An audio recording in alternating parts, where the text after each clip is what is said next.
Now the Philistines gathered their forces for war and assembled at Soko in Judah.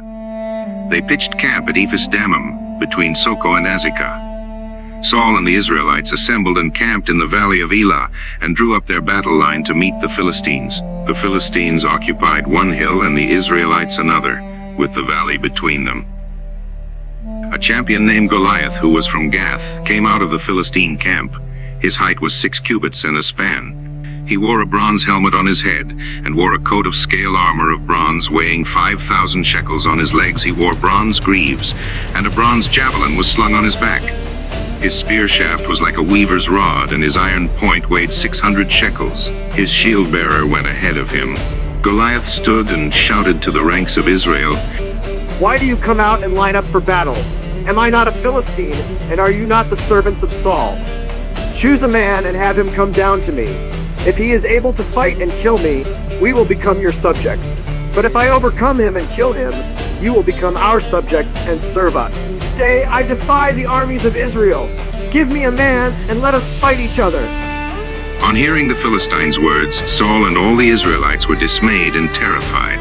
Now David was the son of an Ephrathite named Jesse, who was from Bethlehem in Judah. Jesse had 8 sons, and in Saul's time he was very old. Jesse's 3 oldest sons had followed Saul to the war. The firstborn was Eliab, the second Abinadab, and the third Shammah. David was the youngest.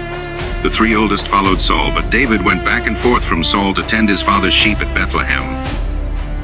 For 40 days the Philistine came forward every morning and evening and took his stand. Now Jesse said to his son David, "Take this ephah of roasted grain and these 10 loaves of bread for your brothers, and hurry to their camp. Take along these 10 cheeses to the commander of their unit. See how your brothers are, and bring back some assurance from them. They are with Saul and all the men of Israel in the valley of Elah, fighting against the Philistines." Early in the morning David left the flock in the care of a shepherd, loaded up and set out, as Jesse had directed. He reached the camp as the army was going out to its battle positions, shouting the war cry. Israel and the Philistines were drawing up their lines facing each other. David left his things with the keeper of supplies, ran to the battle lines, and asked his brothers how they were.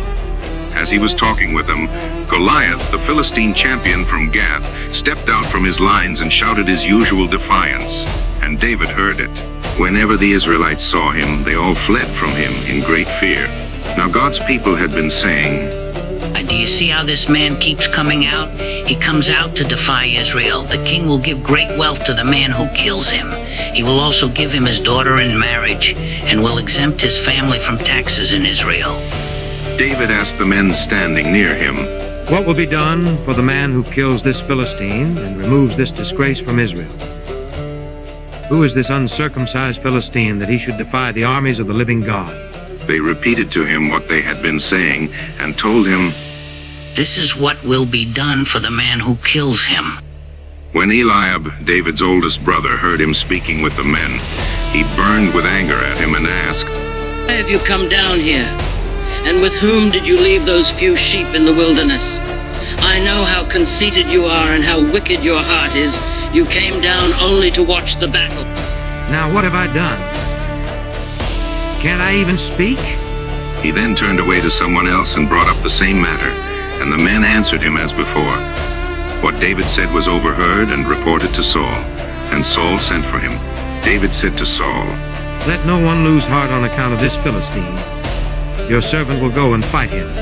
"You are not able to go out against this Philistine and fight him.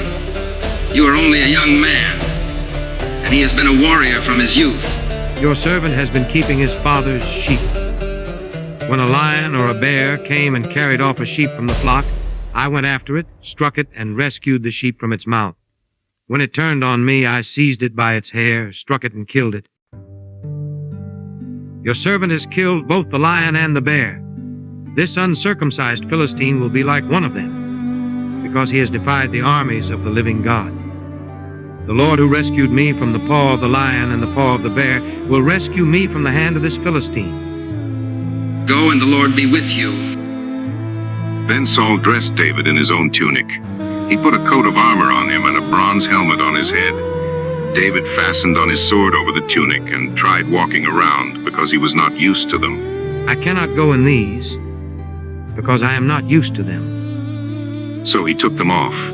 Then he took his staff in his hand, chose 5 smooth stones from the stream, put them in the pouch of his shepherd's bag, with his sling in his hand, approached the Philistine.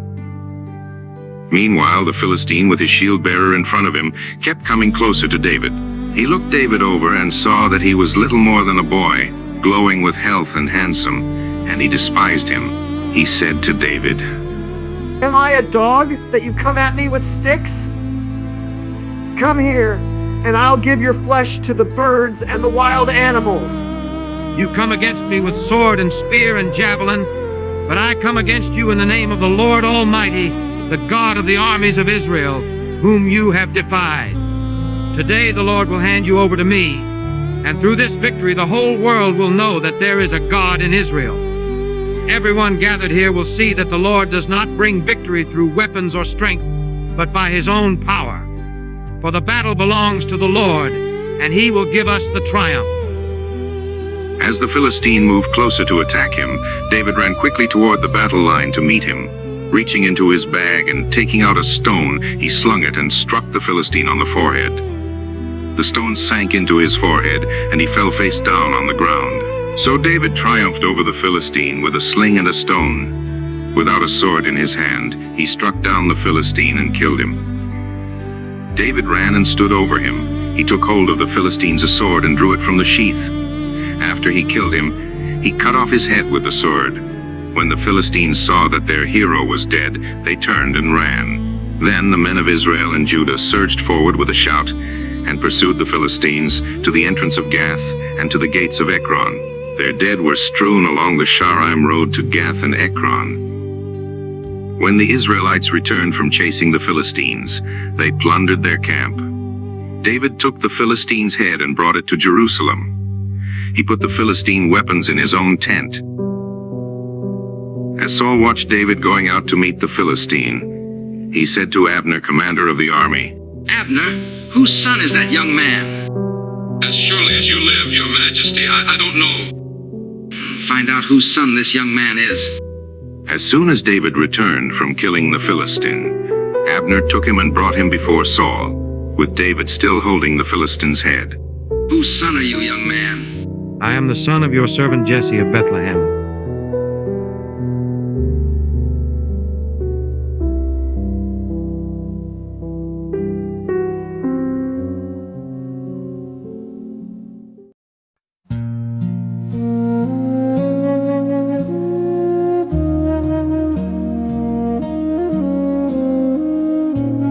After David had finished talking with Saul, Jonathan began in spirit with David, and he loved him as himself.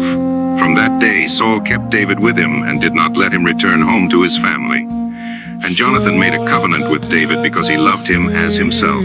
Jonathan took off the robe he was wearing and gave it to David, along with his tunic, and even his sword, his bow, and his belt. Whatever mission Saul sent him on, David was so successful that Saul gave him a high rank in the army. This pleased all the troops, and Saul's officers as well. When the men were returning home after David had killed the Philistine, women came out from all the towns of Israel to meet King Saul, singing, dancing, joyful songs, timbrels and lyres. As they danced, they sang, Saul has slain his thousands, and David his 10,000s. Saul's face darkened. This refrain burned in his ears. They've given David 10,000, me only 1,000. What's left for him but the crown? And from that day on, he watched David closely. The next day, an evil spirit from God rushed upon Saul. He was prophesying in his house while David played the lyre as usual. A spear was in Saul's hand, and he hurled it, saying to himself, I'll pin David to the wall. But he eluded him twice. Saul was wary of David, as the Lord was with David and had forsaken Saul. He put David in charge of 1,000 men. In everything he did, he enjoyed great success, for the Lord was with him. Saul saw how well David did and feared him. But Israel and Judah loved David, for he fought their battles. Saul said to David, Here is my older daughter Merab. I will give her to you in marriage. Only serve me bravely and fight the battles of the Lord. I will not raise a hand against him. Let the Philistines do that. Who am I, and what is my family or my clan in Israel, that I should become the king's son-in-law? So when the time came to give Saul's daughter Merab in marriage, she was given to Adriel, son of Barzillai the Maholathite. But Saul's daughter Michal was in love with David. And when they told Saul, he was well pleased.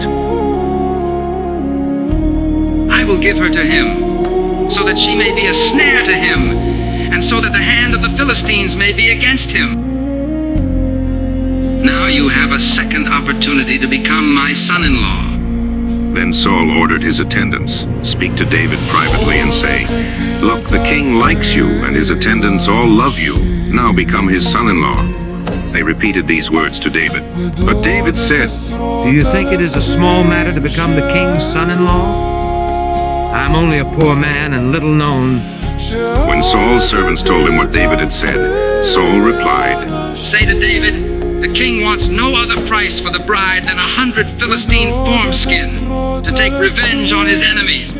Saul made plans to have David slain by the Philistine, but David defeated 200 Philistines who had their foreskins counted and presented to the king.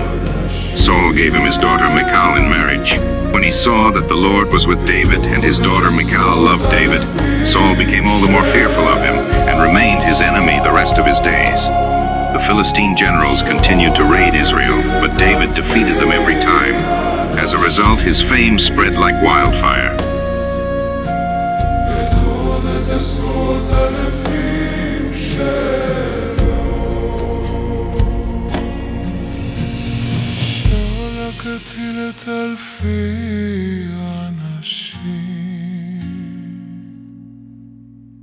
ודוד את עשרות אלפים שלו, שהוא לא קטל את אלפים